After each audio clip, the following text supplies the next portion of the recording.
There was the head of education, PhD, all that stuff. I go home and ask him, said, why don't we learn about money in school? And he looked at me and says, because the government doesn't let us teach that subject. The government tells us what we can teach and what we can't teach. And I thought that was strange. And I said, but aren't we going to school to learn about money? He says, no, your job is to get a job. I said, but you get a job to earn money. He goes, no, you're supposed to just get a job. I went, no. Isn't the purpose of a job to earn money? He goes, you're correct. I said, so why don't I just learn about money? I can skip the job part, you know? And he got flustered and he said, if you want to learn about money, why don't you ask your best friend's father about money? And I said, why? That's Mike. So I asked him. He says, because Mike's father is an entrepreneur. And I said, what are you? He says, I'm an employee. I'm a government employee. And I went, oh, what's the difference? He says, the difference is an entrepreneur must know about money, or they're no longer entrepreneurs. And he says an employee doesn't have to know anything about money, because the government will take care of them, the company will take care of them. So I'm all confused. But I took my dad's advice and I trundled over to Mike's father's office and knocked on his door and I said, hey, I'm here, 9 years old. Teach me about money. He says, beat it, kid, you know. But that's where the story of Rich Dad, Poor Dad started. And finally, through persistence, my rich dad started teaching me about money on one condition. And that condition was he would never pay me. He says, the moment I pay you, you think like an employee. He says, that's the trap. Entrepreneurs work for free. And now I'm 9 years old, my head's cracking in half. He says, you never want a paycheck. You understand that, kid? I said, okay, I got it. And he says, well, how do I make money? He says, that's what entrepreneurs figure out. It's like, so how do I learn about money? So he would just break out a Monopoly game board. So I would work for free. I'd pick up cigarette butts, and he had hotels and restaurants, and I would clean and do menial tasks. And as I got older, I started getting into office work and marketing and accounting, and I was an apprentice basically, but I always worked for free.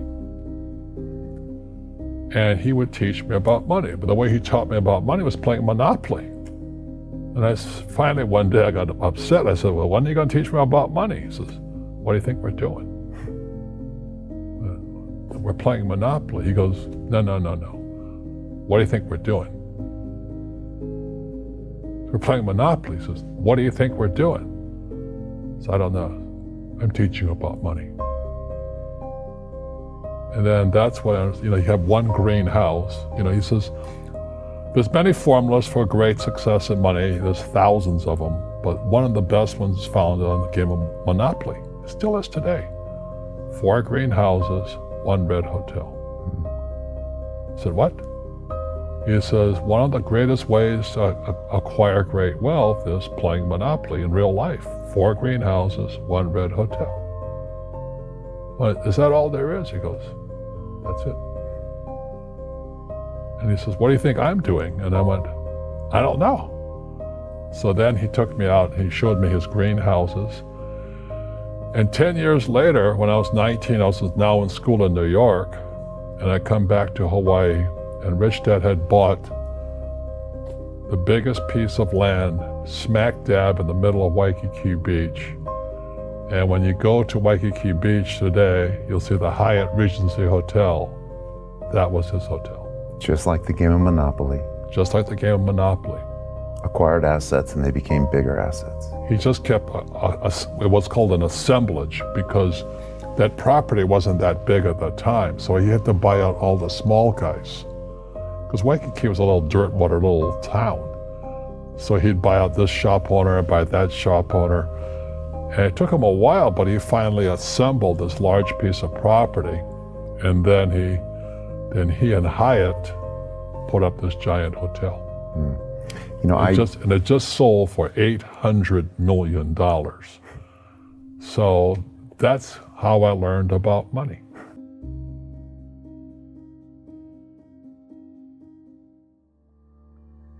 I've had financial crashes. I've had people stab me in the back, but they're all good because I grow from it. That's spirituality. Right. You know, people who are afraid of making mistakes like they teach in school, they don't ever grow. Because spirituality is there's good and there's bad, there's right and there's wrong, there's up and there's down. Most people only want to be right, they only want to be positive. Well, you can't have that. That's not reality. Well, I wasn't poor by most people's standards, but I came from a family with a poor attitude, if you know what I mean. Because rich, poor, middle class, poverty starts with a fundamental attitude. Poverty is passed on. It's taught in your families. And middle class is taught in families. And so the people right now who are sitting at home, who are struggling financially or worried about money or unhappy, they may be making a lot of money, but unhappy with what they're doing, it was probably taught to you. You know, your superego was taught, get a job, work hard, or you'll never be rich, or the rich are evil, or whatever. The school system will never teach you about money. The school system was designed to teach you to be an employee, which is important, or a doctor or a lawyer, a specialist, but never about money.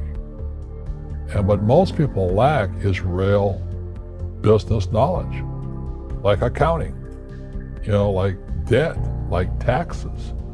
You gotta know that stuff, but they don't teach it in school to anybody. So, and then when people ask me, how did your rich dad learn this when your poor dad, a PhD, didn't? And the answer is very simply, my rich dad, who's my best friend's father, his father died when he was 13. So rich dad had this family business at 13 to run. So he had to drop out of school, which was his blessing. You know, there's blessings, and you know, sometimes the blessing doesn't look like a blessing, but it turned out to be a blessing. And then his teachers became his bookkeeper, his accountant, his attorney, his banker, his real estate agents. So he has what I call real teachers, not these fake teachers in school. You see, most teachers in school, they're out of ethics. They teach subjects they themselves don't practice. I asked the teacher, I said, you know, I'm in my third year of calculus now. It was called strength of materials. I said, am I ever going to use this stuff? He goes, no. You know, I said, why do you teach it? He says, because I get paid. I said, do you ever use it? He goes, no.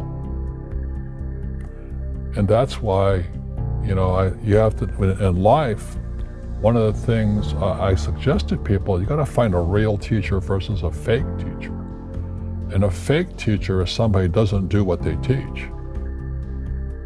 And a real teacher is doing what they teach every day. So my accountants, my attorneys, they're in it every single day. That's how I learn, because every day I'm solving problems in my business. So I have accountants and attorneys and bankers and all these people on speed dial because I'm solving problems with my team. I see you giving this knowledge out, and Yeah. do the rich people cringe and say, don't tell them that, Rob? Yes. Don't tell people what you know. Right. Keep them poor. But, you know, unfortunately, the poor, as was in the Bible, I'm not real religious, the poor will always be amongst us because it starts up here. Right, it's that fear mentality. It's in their words, you know, and the words become flesh. Again, I'm not really religious. I flunked out of Sunday school also. But when they say I can't afford it or I can't do that, they go down. They become what they say. My PhD dad, he says, what do you think I am, made of money? I can't afford that. And my rich dad would say, that's why he's poor. Poor people say, I can't afford it, I can't do that, I don't have time. Because this is an escape.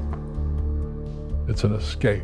You know what I mean? It's easy to say I can't afford it. And your rich dad used to say what instead of I can't afford it? How can I afford it? How can I do that? You know, what would it take, or why should I do that? He says that a question opens the mind, a statement closes the mind. So when you say I can't afford it, your mind shuts down and you become what you say. Rugby is a team sport, but so is soccer. The rules are different. And other people are golfers. They play by themselves. And so everybody's different. So my game financially is business, number one. Second is real estate. So what I say to young people is, you find your game.